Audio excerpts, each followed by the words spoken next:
And talagang after na maging first runner-up ka ni Nene, eto na ngayon, you're into another competition. So paanong nakatulong ba sa experience mo? Sobrang laki ng itulong ng mga experience ko sa mga past pageant ko. Kasi every year na sumasali ako, every year improvement ko. So, sobrang laki ng tulong nung pagsali ko ng pageant ko before. You've gone a long way from Palawan, sa Bukid. Yes po. Sobrang hindi ko ina-expect na dito na ako ngayon. Dito na ako sa rurok ng pangarap ko.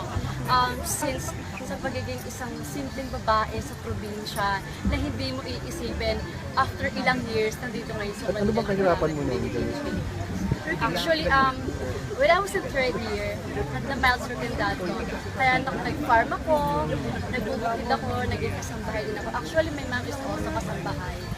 That's why I'm proud kung saan ako nanggaling.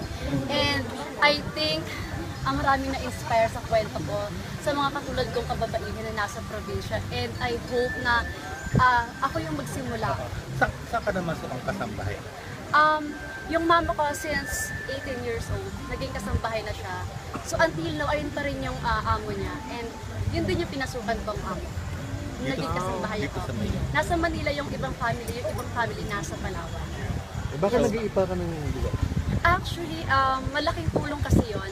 Kasi aside from nakakakuha ako ng binlet, meron pa kaming rice. So parang double purpose.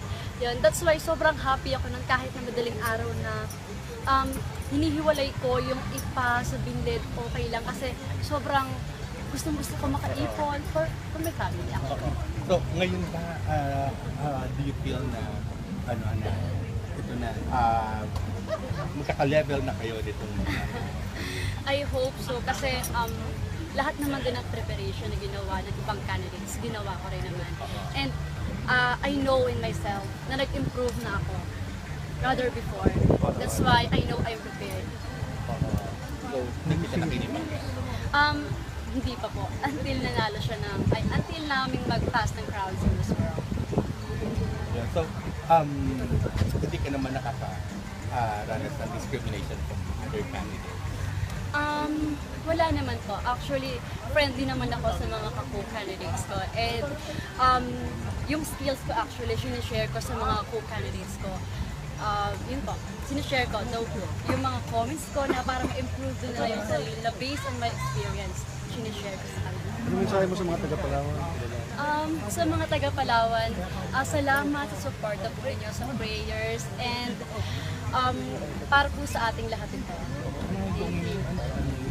I am Janice Salubina from the province of Palawan. Yes, 90 years old. Anong bigas mo ngayon? Baka brown rice para makakapayat. Thank you so much. Winner ko na. Thank you. And talagang after na maging first runner-up ka ni Nene, eto na ngayon, you're into another competition. So paanong nakatulong ba sa experience mo? Sobrang laki ng itulong ng mga experience ko sa mga past pageant ko. Kasi every year na sumasali ako, every year improvement ko. So, sobrang laki ng tulong nung pagsali ko ng pageant ko before. You've gone a long way from Palawan, sa Bukid. Yes po. Sobrang hindi ko ina-expect na